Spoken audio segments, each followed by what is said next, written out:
So, very warm welcome, please, to Prime Minister of Estonia, Kaja Kallas. Please. Sorry, what a rush, right? Great to have you, so please. What a rush. And I was just told we only have another 10 minutes for the fireside chat.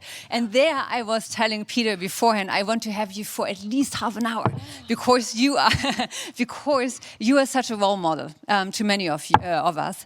You are a force of nature as a politician, as an expert, but also as a real knowledgeable person in the field of cybersecurity issues. And it's really a great pleasure having you here today at this fireside chat. There's a fire behind us, unimaginable. Cyber fire. And we want to make this insightful and maybe also a little bit personal. Okay. A year ago, when we had these discussions here, we faced a very different threat landscape, or at least we thought we faced a different. You thought, well, some of us thought, and then the world has changed. And maybe you can tell us a little bit about, from your point of view, how it has changed and where we are going. Well, small question. A very, very small question.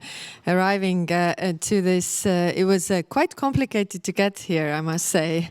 So I finally arrived, but must say that when I was young, I was a dancer, and that is really a good thing to change your clothes in 2 minutes. So here I am. Well, it's a very broad question, and I think that before this war started, we all thought that the next war will be, cyber war, that you don't really need to go to the ground because you can fight with the cyber tools, really. You can, years ago, hospitals only had to worry about some drug addict coming and stealing your morphine, but today they are also target for cyber attacks, and also in the warfare there could be civilian casualties if you attack such facilities. And it is true that while we are very focused on the conventional war that is going on, there's also a cyber war going on. And we have seen increased cyber attacks constantly. We increased our cyber budget already before the war to make the foundations really strong. And we see the attacks every day. I think what we will see, even if the conventional war will end, we will see the cyber attacks continuing. So we all have to prepare for that. We have to, and I think this is the most important thing. The bad guys share information. The good guys should share information too about the attacks that have happened, what you have done for this. This is fundamental that everybody could prepare. What we have done in Estonia, because it's not only the country or the state institutions, it's actually the companies can be attacked and there can be damages. It's all parts of life, really. So what we have done in Estonia, we have started to do this sort of cyber audits, I might say, to private companies as well, to see where the weakest link is, and to get this message through that actually cyber is for everybody. Cybersecurity depends on everybody because we all use computers, we are all connected to each other, and that could also have a lot of damages. Thank you very much. And you already named a lot of keywords. We need cooperation, we need data and information sharing, and we need to know where the weakest link is or where the back door is, which might not be so protected. So from your country's experience, what can others learn? What can we learn? Looking also at the last days, what happened here, but also what can other countries who are maybe not quite as advanced yet learn? And I'm thinking of EU countries which want to join the EU and are on the way to accession. First, I think as politicians, it's very hard to explain your people that you have to invest to cyber.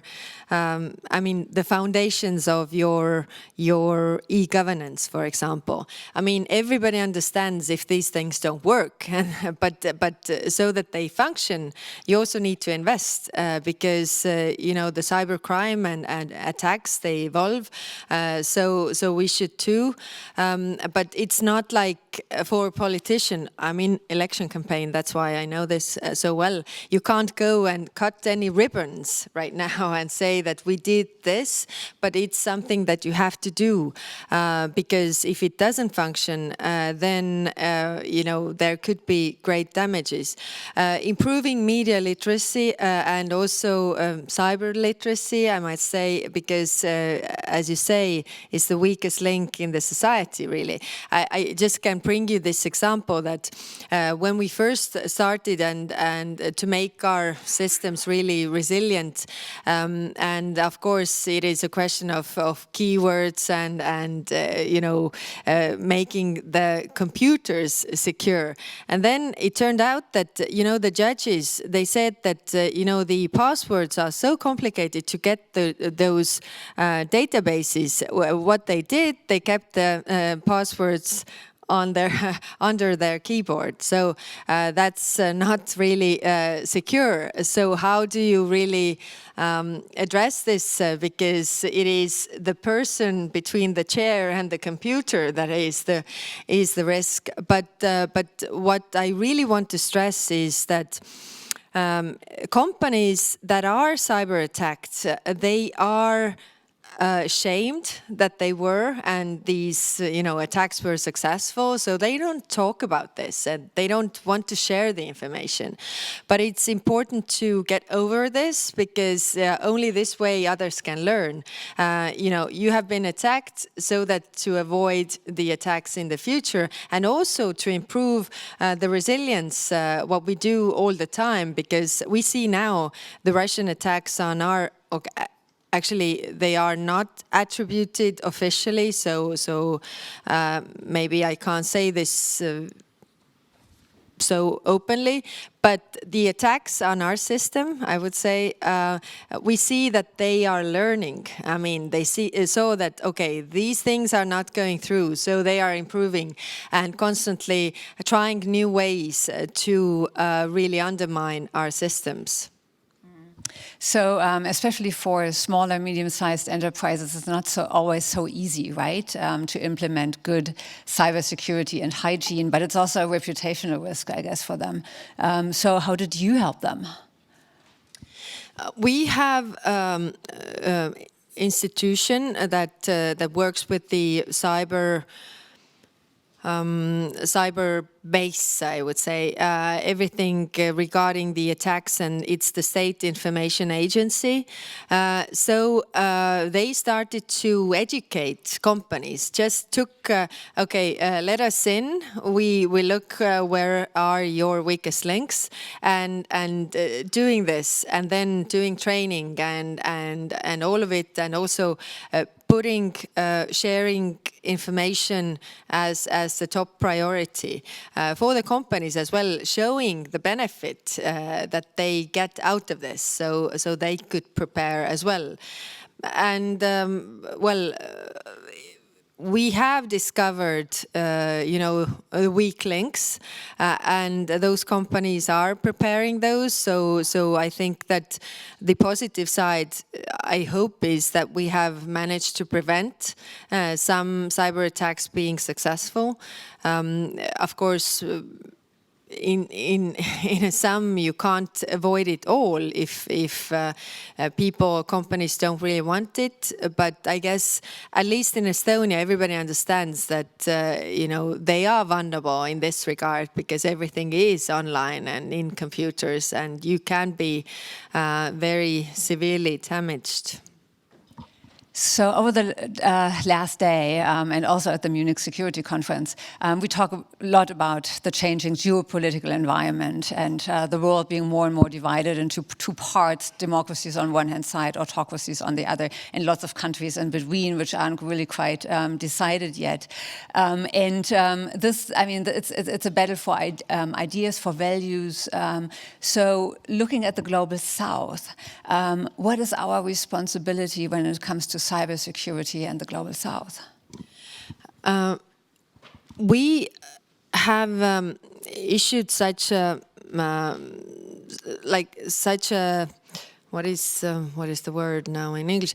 Well, the idea is of trusted connectivity. Why I talk about this is that we see that China and other actors are really investing to the global south, and you can be vulnerable directly, but you can also be vulnerable via the connections you have. So who controls those connections? Who makes those investments? And what we can do, I think, is to concentrate on those investments that they are not made by somebody else. I think in terms of raising your power in the world, there can be many tools, and some are very direct aggression and some are more indirect. To bring the global south, those who share the same values, I always like the idea that every connection you have, make sure that you are connected to friends, because the other side of the connection might also hurt you, because we are interdependent.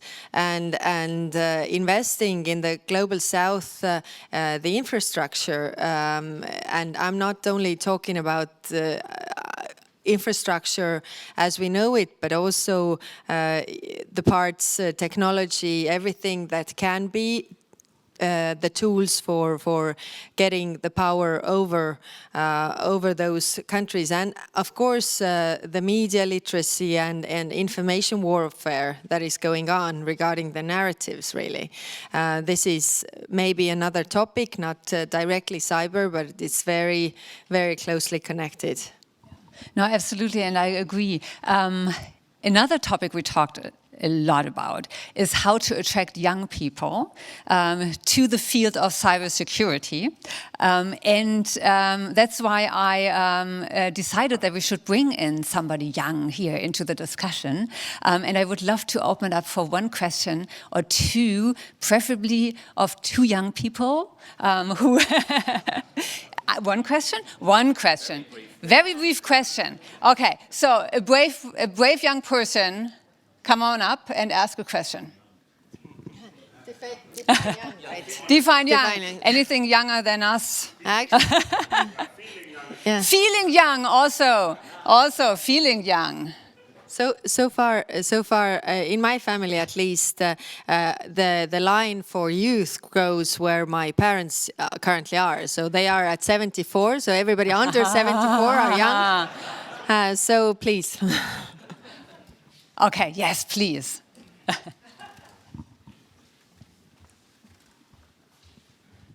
Thank you so much. Alexander Martin here from The Record. Do you think that cyber attacks will lessen going forward with increased resilience through Europe, or does a different tack other than resilience need to be taken? We haven't seen that they will lessen, and I don't think they will. I mean, they have been increasing because this is the way you can also, where you can hurt the society, really. So I think they change. We see the change like every week. I don't get the reports every week, but when I go to the State Information Agency, they show how, okay, you said something here, attacks went up again, and this is here they changed tactics. I think, as I say, the bad guys share information and develop their attacks. So I don't see anywhere soon that they will lessen. Vice versa, I actually think that if the conventional war will stop, these attacks will continue and in a broader scale as well. Regarding the youth, actually, it is a question for them. I read an article where privacy was said to be generational issue, that for young people privacy is not an issue at all. They don't feel that I put it all out there and I put it voluntarily, so that's not an issue for me. And I see this as a great worry, that they don't feel the threat that this can be used, although they are literally living their lives online, that you can also be attacked online. So raising the awareness is definitely very important. But I don't know if the fight that privacy versus non-privacy, maybe that is a fight we have lost, or actually the young people don't really care until they are hurt, of course. Absolutely. And so I would say there's lots more to do, but I'm getting the eye.